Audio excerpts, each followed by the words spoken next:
My name is Innocent Mugenga, and this is Learnability, an open-ended exploration of our ability and desire to learn, grow, and adapt. Let's go. In collaboration with Gather, an innovation conference within the intersection of tech, science, business, public sector, and culture, we will be creating the Gather series. In that, we will explore digital democracy, virtual love, urban planning, future of work, information age, and so much more. Join us. Welcome, Mark. It's a pleasure to have you here. Thank you for having me. How is your stay in Stockholm so far? It has been brief. Yeah. I rolled in from Amsterdam last night and almost didn't make it, and crashed at the hotel for a few hours, and then realized I was opening, this thing. I had the first session. Yeah. How was that? The session was great. Yeah. I was up there with David and another American. Yeah. Journalist. Sorry, not more of an author than a journalist. Yeah. But great, really intelligent guy, and he had a lot of really great questions, and he was a big fan of the movie.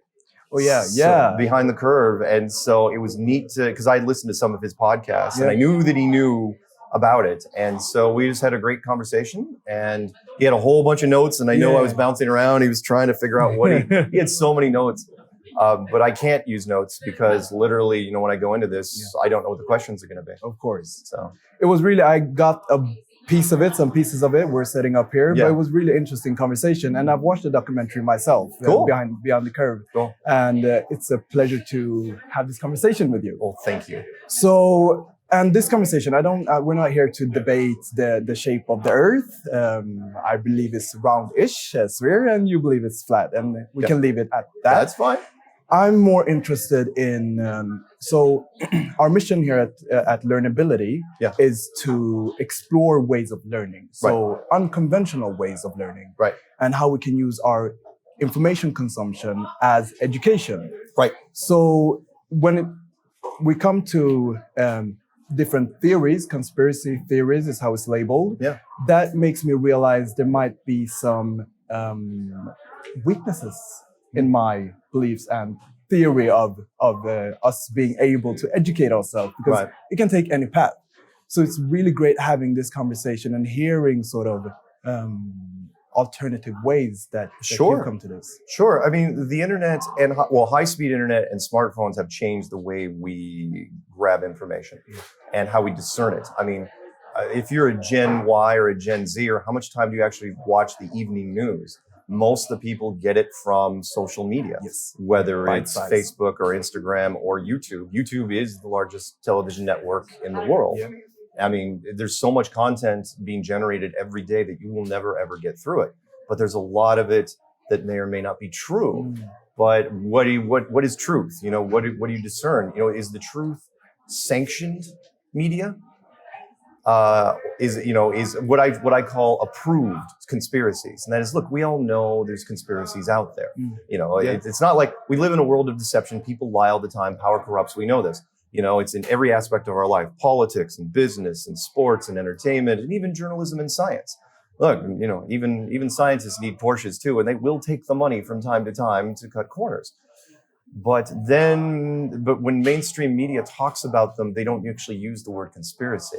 They use the word scandal, which I was thinking of this on the plane ride over, which is they never use conspiracy. If something's if something corrupt happens, it's usually a scandal, like the Enron scandal. But the big financial thing that happened in the United States, or the housing crisis scandal. But if people die, then it's a tragedy. The 9/11 tragedy. But everything else, though, is a conspiracy. It's really, really interesting. So what's the difference? So when the news media says, oh yeah, this is true. These bad things are true, but these bad things are not. Okay. Oh, who wouldn't be suspicious? The United States, what I was trying to tell David was, just right now, this second, most of the Democrats in our country believe that Donald Trump was elected because of the Russians. Yeah. And the Republicans think that Hillary Clinton had a kill list.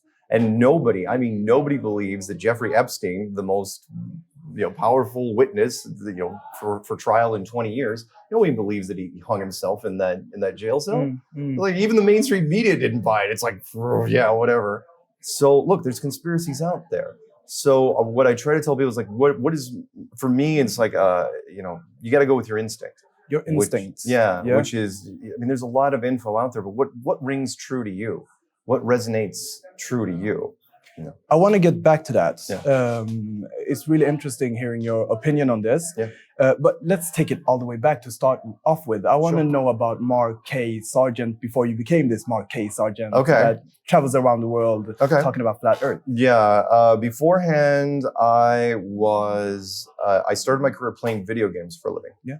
Literally for a little software company in Boulder, Colorado. The developer was in Tokyo. Were you a tester of video games then? I was also. Yeah. I was a tester, but I was initially hired because I won a computer pinball tournament. It was a worldwide tournament, and I was very, very good at it. And that's really an alternative career. Yeah, that is real. And this was back before, nowadays, you can be hired to play games like as a team. Yeah, South Korea has a huge, you can be like a big team player. There are people investing in these teams as well. Yeah. Crazy. Corporate sponsors, the whole 9 yards. This is way before that. I was old school. So I would go to conferences and make games look better than they actually were. Yeah. And that was a lot of fun. And then I transitioned over to proprietary software training. So I went around the United States and a little bit outside the United States and trained people in software for the better part of 20 years. Okay. And this was not light software either. This was like time and attendance software, otherwise known as timekeeping. And that went really well. So I did that for about 20 years. And somewhere in 2014, when I was looking through all sorts of YouTube videos, and again, I had my opinions on all sorts of conspiracies, but then I caught this one. This one caught my eye. I didn't know anything about it. I was like, you know what? I'll take a look at it. I hate it, but let me take a look at it. And I try to shoot it down. And that's what everybody does. Let me just stop you there. What got you into, because I don't spend too much time myself exploring that many conspiracies. Right. What was it that got you to start with that sort of? To look into just conspiracies in general? Well, conspiracies in general. I got to remember the United States. We have the best conspiracies. We go all the way back to.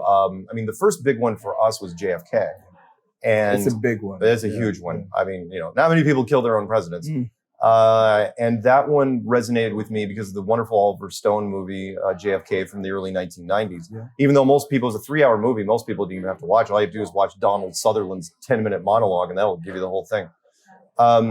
I got into that, and I looked into the moon missions and stuff. But remember, the internet wasn't up and running yet in our country.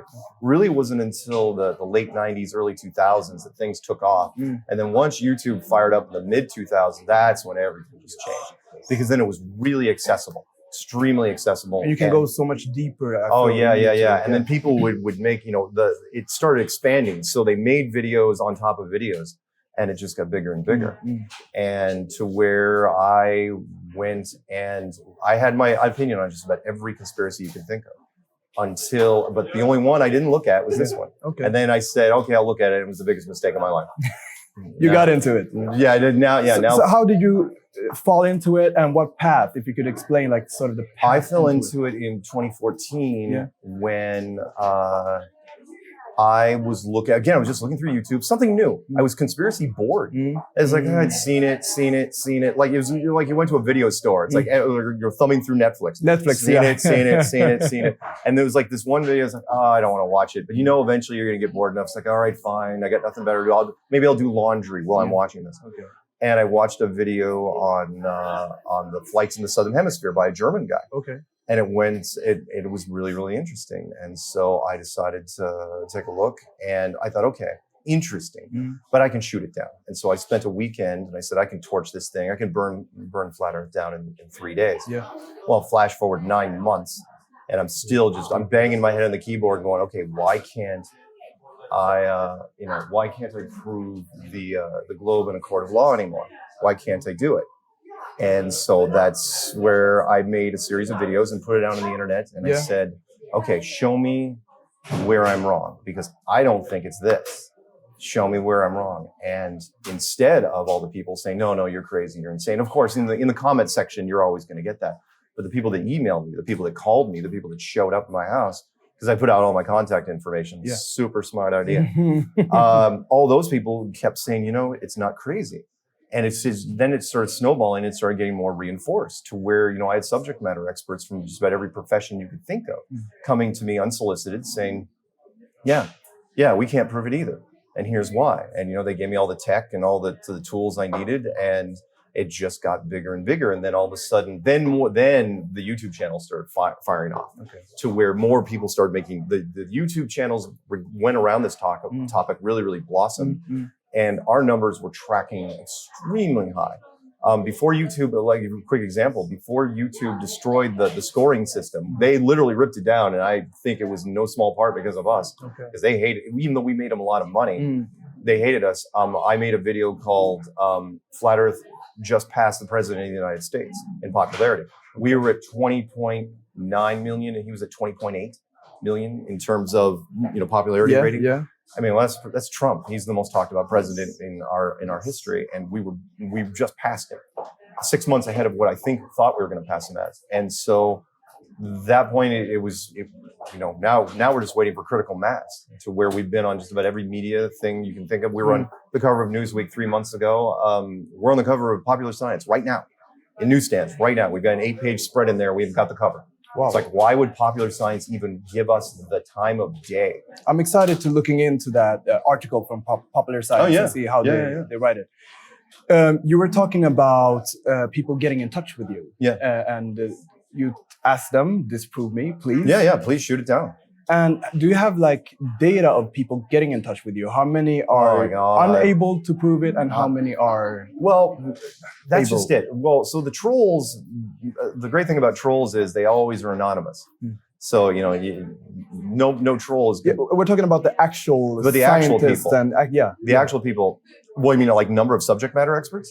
Or just number of people in general? Number of people on either side. So almost every one of the people that emailed me and called me, 95% were on my side. Okay. And again, which was interesting, because you'd think if they were really passionate about it, they'd shoot it down. Like all the, here. Oh, I don't have it back with me. Like the list of subject matter experts, for example, like from the. You have an actual list? I actually have a list. Like from I memorized most of it. Like from the Army, the Navy, the Air Force, Marines, pilots, surveyors, engineers, corporate travel people. They all said the same thing. It's like, this isn't crazy. What was interesting was none of them recanted, and nobody even came against them. You would have thought, especially with Army and Navy military guys, they're not shy. But you would thought, the missile system, that's obviously, you would think that somebody would do a rebuttal, and they never did. Interested, very interested. That was why I was wondering. And it got me thinking of maybe you wouldn't put the time in to actually take the effort to write you an email or get in touch. Oh yeah. I don't know. That takes, and remember, socially, it's more awkward nowadays for people to everyone texts and does all this stuff. Very few people call anybody ever, but they were motivated enough to call me and put themselves out there. Now, I had some people that called me and then they chickened out and said, no, I don't want to be on camera. No, I want to be recorded. But my very first subject matter expert was a missile training expert, Sparrow Missile System, United States Navy for 10 years. He was an instructor in the missile system. And just to confirm that it was him, he had a video of him on his helicopter flying to, his ship. Yeah. And then another one, I don't even think it was legal. He was in the missile training room itself, which was like a gymnasium with missile turrets on it. And he quietly, didn't say anything, wrote my name and Flat Earth on a cocktail napkin, showed it to the camera and showed the room. And just to confirm, because people say, no, he's not real. He's not. And they were all real. Every single one of them was real. They all had doubts in the globe and they all wanted to talk about it. And it just never ended. And that really helped. That was all of 2015 and a big chunk of 2016. And once they were in place, then the masses just started coming. People started building channels. Really interesting. And I'm interested in the history of the flat earth movement. So now we're sort of, when you joined it, are we in the middle stage? It's 4 years ago, no. Right? I was one of the first, definitely. Yeah. So, but you found it from some source. But I found it from somebody else. So there were people that were looking, they were always out there. So there were people looking at it in the history of ever. Yeah. This is not the wonderful thing about the topic is I have never talked to somebody and said, oh yeah, flat earth. And person's looked at me, it's like, Well, yeah, I know what. Never heard of it. Everyone's heard of it. But so we would be if it was software, we would be version 2.0. Yeah. 1.0 would be everything up until about 2014. Yeah. And then 2014, everything changed. YouTube, everyone came in mass, and it just ramped up really, really quickly. So, I read there were some publications before that, like back in the days. Oh, sure. Yeah. Sure. I mean, there was always somebody that wouldn't let it go. Always somebody back in the day. But remember the ancient cosmologies, everybody believed in it at one point. Every cosmology, why would they? You didn't know anything about geometry or calculus or quantum mechanics. Yeah. Everybody believed in the flat Earth model at some point. Based on what they see. Yeah, they see. Look, the stars move across it. The stars are moving. We're not. What do you think they're going to draw? They all drew the same thing. They all drew, the snow globe. They all drew this. Can I look closer? Sure, absolutely.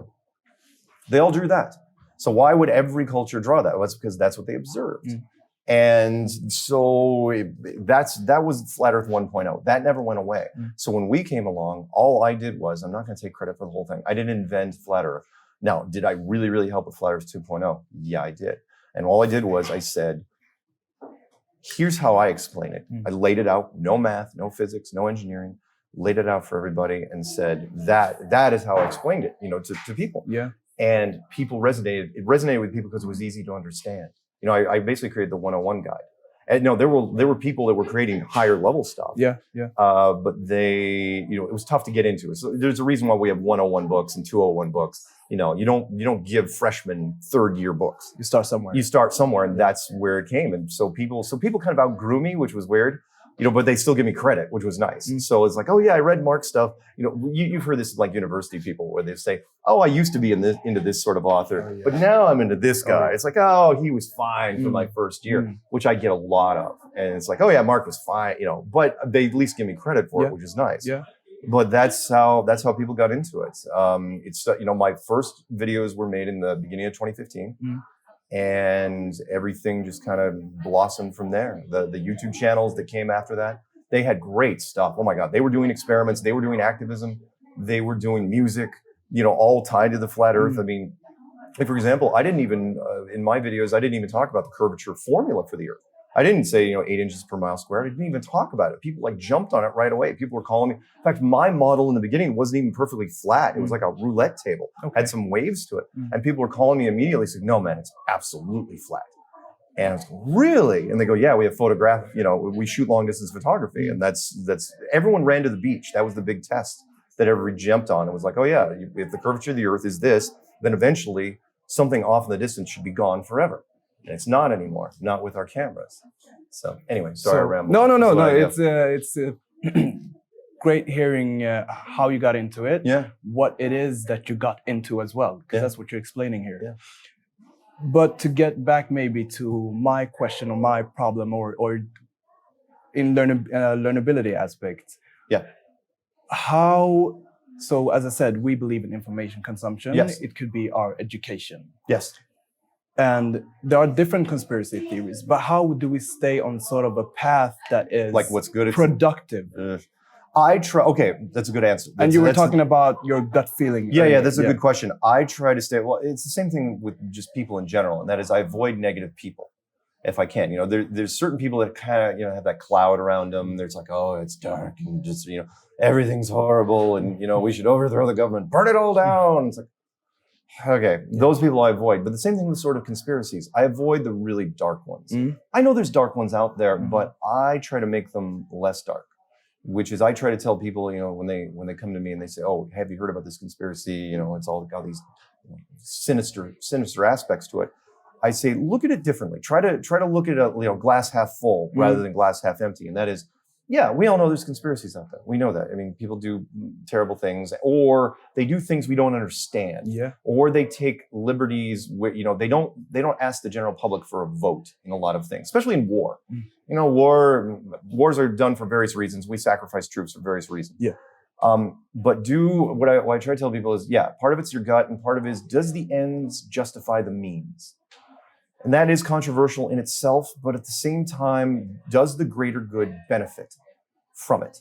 And sometimes you have to make the tough decisions. And so when I look at conspiracies, that's how I weigh them. Okay. And you believe in this case that it does? Yes, I believe. Yeah. With this, absolutely, and that is the ends justify the means, which is like if this thing isn't a real thing until 1960, if we didn't even know, even our best and brightest didn't figure this out till almost 1960, do you tell the general public right then, right now? Do you tell them? No, you don't. Can't. And the knee-jerk reaction is tell them. It's like, oh, information should be free. Everyone should be completely transparent. Transparency, what I like to say is transparency is great until the day that it isn't. Everyone talks about transparency, but everyone's got a personal thing. It's like, come on, some things are better left unsaid. We've all done it with our friends. Like, yeah, don't tell Bob what we just did. We keep things from people we care about. And in this case, they looked at this and said, all right, what would happen? Hypothetical between me and you. What would happen if all of a sudden you told people in 1960 what this world really is? Well, potentially chaos, potentially. And that is academically, astrophysics and astronomy shuts down tomorrow, and then the remaining physical sciences, hydrology, biology, archaeology, those have to be retooled from the ground up. World markets would have to be suspended for months because you don't know what this means to world markets. And then finally, the religious side of things, which is if all of a sudden you give the big 5 religious houses of the world, Judaism, Hinduism, Buddhism, Islam, and Christianity, you give them information that says, oh yeah, by the way, the institution of science has got a big problem. What do you think they're going to do with it? Double down. And... No, yeah. They will not let it rest. And so between those 3 things I just rattled off, that's a short meeting, which is, you don't tell people. You wait until you can figure out a way to tell the population, which I think is now. I said we wouldn't get too deep into this, but I'm interested in, like, you were talking about America. There's a lot of conspiracies in America. Oh, yeah, the best ones. Yeah. And I'm thinking, wouldn't this take collaborations worldwide? Like Stockholm it would. Sweden, and why would No, not at the highest level, no. This isn't like, for example, in the United States, we had the Manhattan Project, which was the building of our first atomic weapons. Which was the uranium refinement facilities were scattered, in different parts of the country, and everything was compartmentalized, and nobody knew anything. They kind of knew, but remember, compartmentalized. You don't know, definitely don't have the whole picture.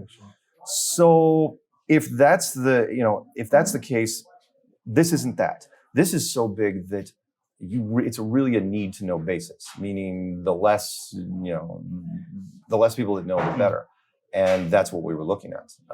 When I looked at this thing, it's like, for example, people at NASA, because some people said, well, every scientist would have to know, and every astronomer, and every astrophysicist, and every pilot. It's like, no, none of those people have to know. I'm thinking like there isn't only not NASA, there is... Oh, the other space agencies? Yeah. Yes, at the highest, but only at the highest level. So 99% of the people involved in those agencies wouldn't need to know anything. Like my next door neighbor, when I was in Boulder, Colorado, was a guy named Wayne Ottinger. He was like the garage mechanic for NASA. I mean, not kidding. He knew all the astronauts on a first name basis. He built the LEM that supposedly landed on the moon. He knew nothing about anything. You can pay guys to turn wrenches, build rockets, send rockets up. They're not going anywhere, but they create a lot of jobs, and some things get done. The only guys that need to know are the telemetry guys, the data, the information guys, because once it goes out of visual range, all you have is the data. Once you control that, you can say whatever you want and generate computer models to correspond with it. So then I'm getting at like communication within different organizations and different, because we get back what happens is we often come back to similar solutions. So collaborations, communications in creating a greater good. And so what this would take is more collaboration.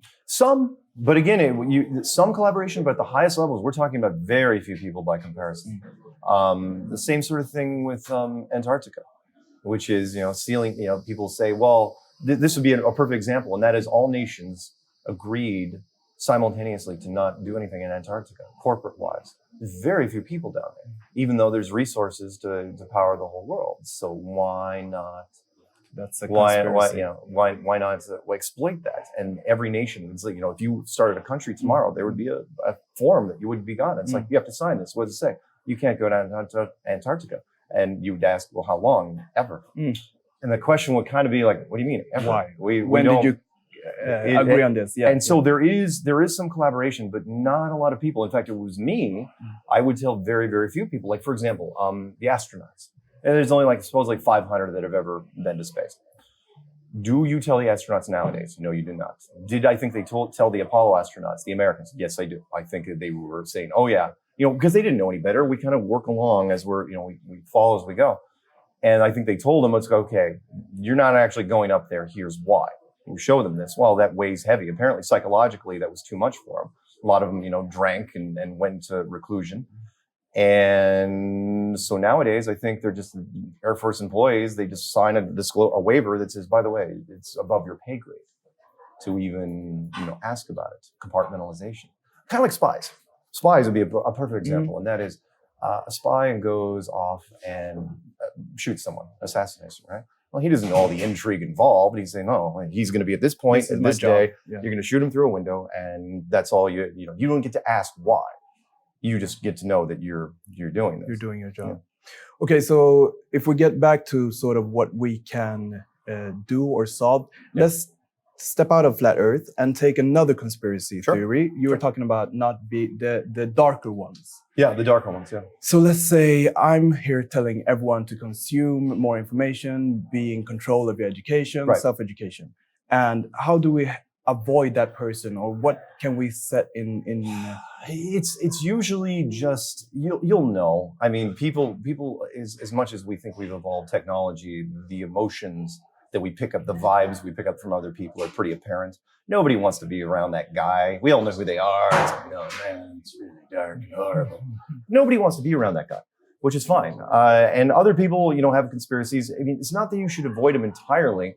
I try to kind of soften the blow, which is like, I'll give you a quick example, 9/11. Okay. 9/11, the bigger conspiracy, right?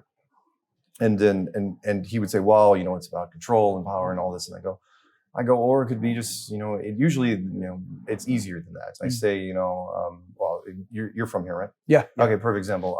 So you pay, hopefully I'm doing this right, 15 kronas a liter for gas, maybe 15 to 16. Yeah, it's about that. The US pays 8. Yeah. Why? Well, because we have a heck of an influence in the Middle East. And it's no shock. We've been fighting over resources ever since we, got to hold sticks and spears. And that is, if you have resources on your land, it's only a question of time before somebody knocks at your door.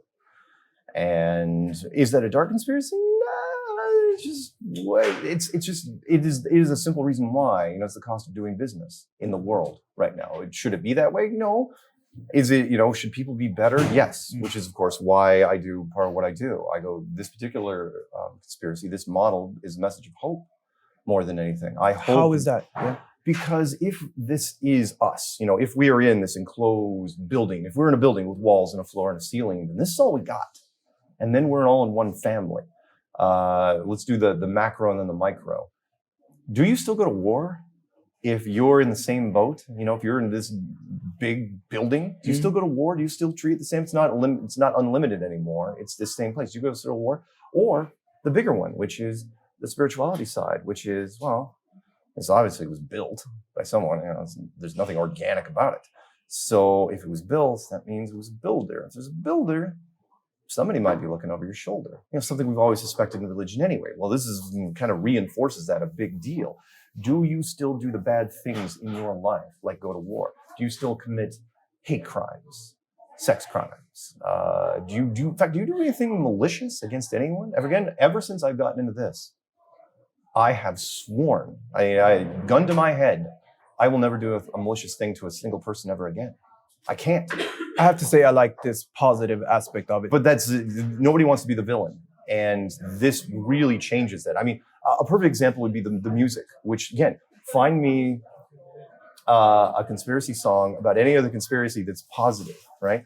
There's a track on my channel, or there's a playlist on my channel that's almost, I think, 270 tracks from different people that have written songs, positive songs about flat Earth in every aspect you can think of: rock, rap, folk, poetry, slam, techno. They've all written this stuff because it gets them so pumped up that they're positive. Oh, it's positive, and they want to share it. And there isn't a negative song in the bunch. Oh yeah, they'll pick on NASA, but when we pick on NASA, we're doing it kind of tongue in cheek. It's like NASA sucks. They're like the other team that, we're great. You're not. Yeah. And that's, so, we've never. And that's what I'm afraid of when there's different teams. Like that's the fear maybe of when you get too tribal maybe. Well, but with us, it hasn't happened. With other conspiracies, yes, but with other conspiracies, here's the big difference. There's a lot of loners.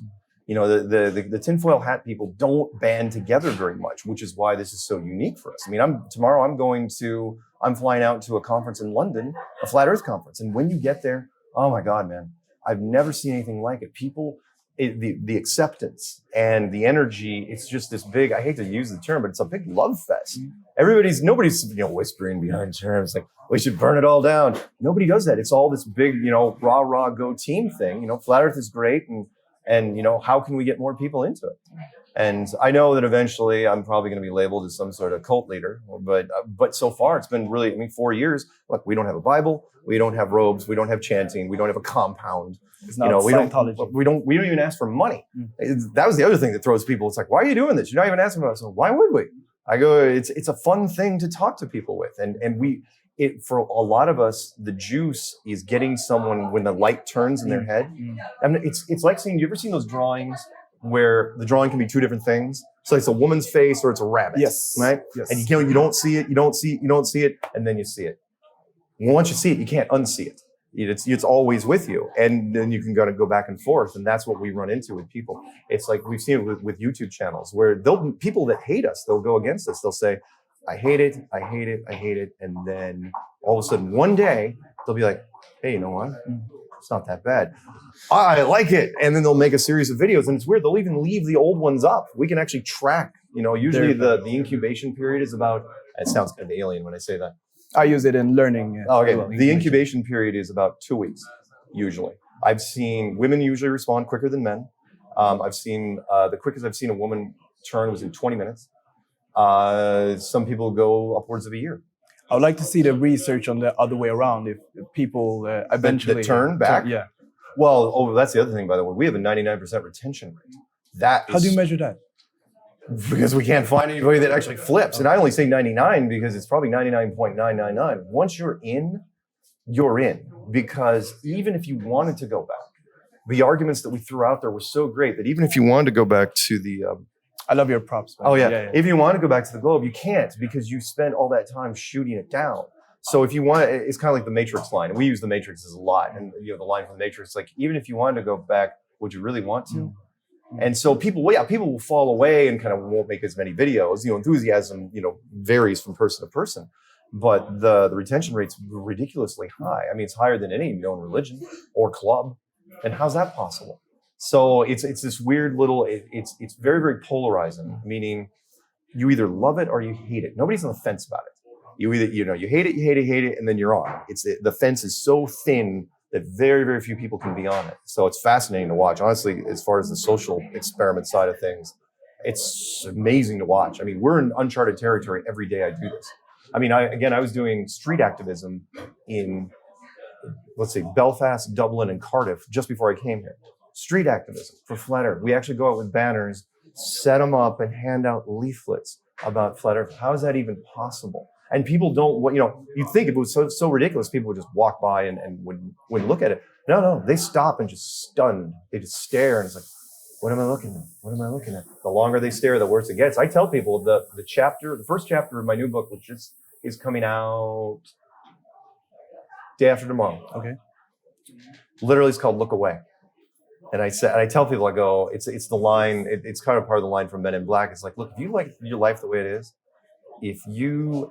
if everything is awesome and you get a good beat on things, don't look at it. Don't look at it, because once you do, you can. It's a disclaimer. I go, look, there's a point of no return. If you cross that point, you're going to have problems, and it's going to cost you some friends. It's going to cost you some arguments with family. Even a spouse issue. There was a line that Rob Skiba said, which I loved. He was a big biblical prophecy guy in the United States, and he said, he actually uses a slide in his presentation. He says, April 15th, 2015, the day Mark Sargent ruined my life.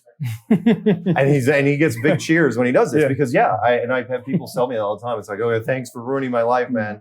Because, and even though I know they don't really mean it, at the same time, you know, it's kind of like thanking Morpheus. It's a paradigm shift. Yeah. And it's, again, so weird to watch, but it's been a wonderful journey so far. So I have one last question. Yes. That I'm excited to hear your answer to. Okay. What are you eager to learn within the near future? For me, the truth has always come in surprises. So for me, the big thing I would love to know, and it's everyone that wants to know, is who did it. You know, who's responsible for this? Okay. Where and that's where we kind of think it's going. Where it's like, look, we've got high-speed internet, social media, and 6 billion smartphones out there. The infrastructure is ready for whoever. You know, there's an old saying which is, once all the students are seated, the teacher arrives. Okay. And I love that saying only because it feels kind of like that. You know, I don't think, for example, that this is the end of knowledge. You know, it is. I think that Flat Earth is just the frame for the canvas. You can't do it without it. You know, the frame opens up your mind to the entire thing, but whatever's on the canvas, that's what we're waiting for. There's something bigger out there. We're all kind of like, it's like, what is it? You know, you're waiting. You can kind of hear the music in the distance, but you don't know what it is. And that's where we're kind of all, you know, it's kind of ethereal in a way where we're looking at it. It's like, okay, there's only a few things. It's like, you know, a boxing reference. Flat Earth is the left jab before the big right hook. I know that was reversed. It's supposed to be left jab, right hook. Yeah. And that's what it feels like. Whatever's bigger than Flat Earth, though, there's only a couple things out there. One of them is who, and what our place is in it. The big question. Yeah, the big question. Why are we here? The question everybody asks at some point in their life, why are we here? What's the meaning? And we think we get you at least one step closer to that. I think we're exploring the same questions in that term. What is the meaning? How can we get the most of it and have a fulfilling life? And I appreciate you taking your time and sharing your approach. Thank you very much for this. Thank you very much. Good luck with everything. All right. Thank you. My pleasure. Learnability Podcast is produced by Levels, working in the fields of digital transformation, innovation, product development, and venture. If you want to know more about us, visit at wearelevels.com. And oh yeah, if you want to find additional material and contribute to the platform, you can do that at learnability.online. That's learnability.online. Looking forward to get in touch with you. And oh yeah, stay curious.